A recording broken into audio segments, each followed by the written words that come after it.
City streets pass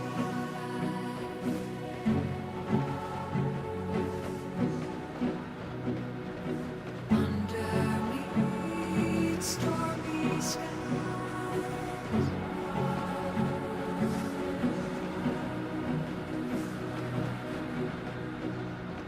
Neon signs in the night, red and blue city lights, cargo trains rolling by.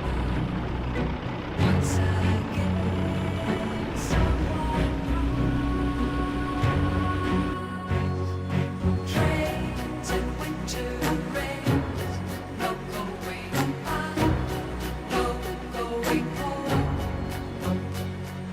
Trains across the plains and in the sky, a star alone. Trains and winter rains, no going back,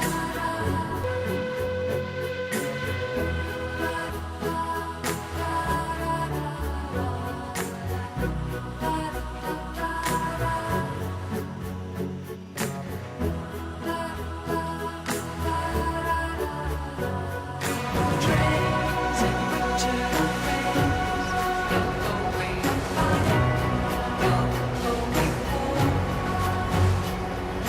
Trains across the plains and in the sky, a star alone. Trains and winter rains, no going back, no going home. Trains across the plains and in the sky, a star alone.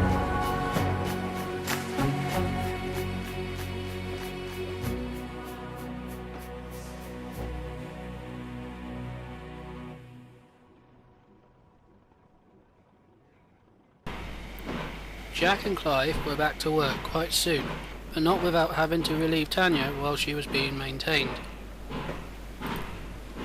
Though the engineers were quick with the Trainz, Tanya needed due care, and with expenses being high, after Jack and Clive's breakdown, a careful budget and timescale was being planned.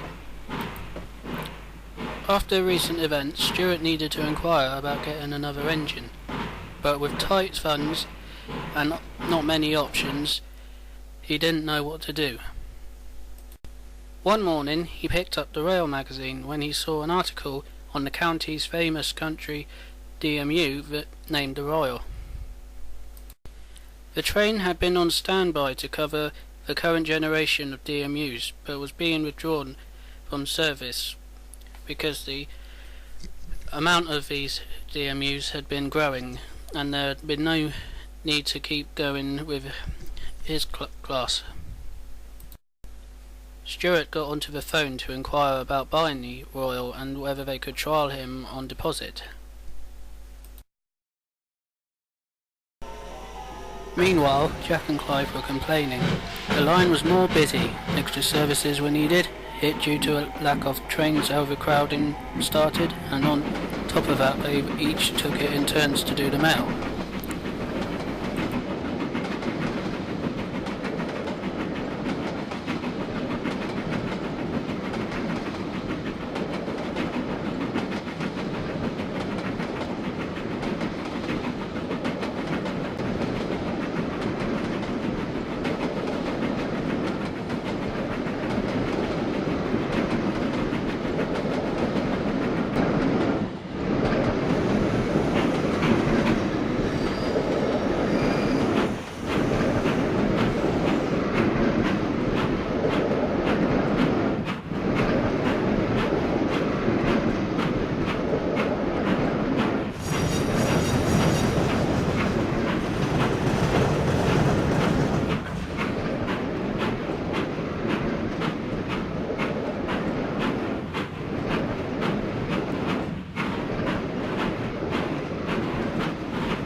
Then one evening, Jack was on the bay platform at Silkminster when the junction light came on, and alongside came a 3-car diesel in BR colours.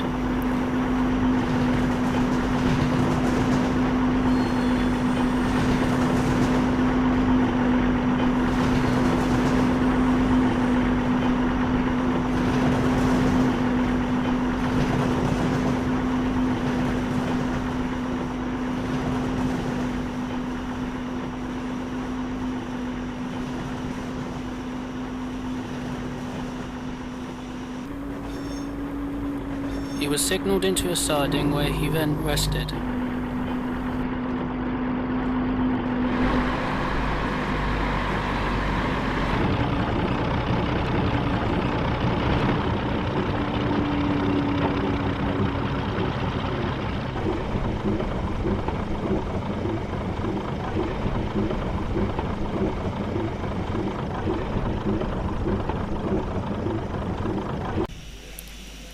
That night, Jack told Clive, and both were a little confused, wondering if they were being replaced by Diesels.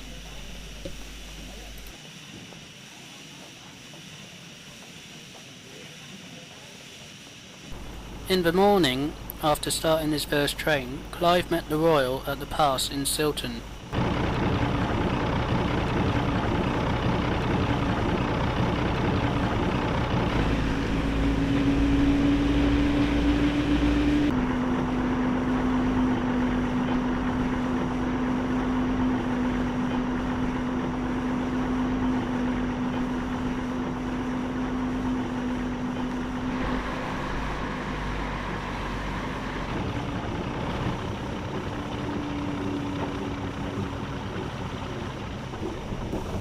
There was 10 minutes for Clive's passengers to admire the Royal, so he took the opportunity to ask questions.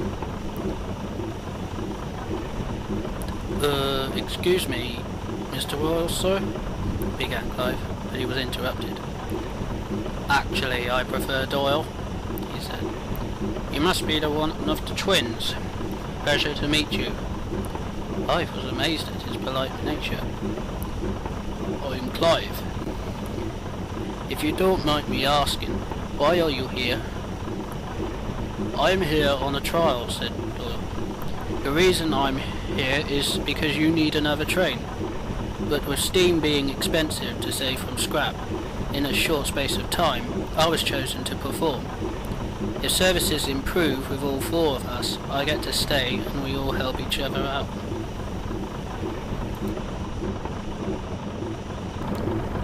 Just then, it was time to go, and both trains left.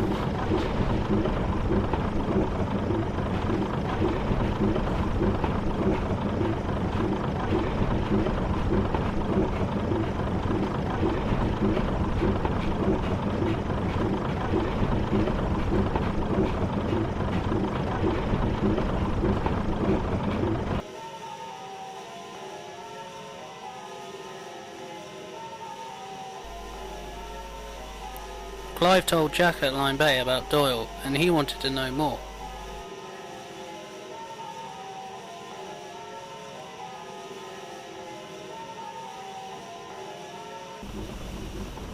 Later, Jack asked Doyle at the Silton about why BR no longer needed him. Well, like you, I had run my course. Younger and more faster models have taken over, and my generation are being scrapped. It was my time on this very route back in the day where I became a legend.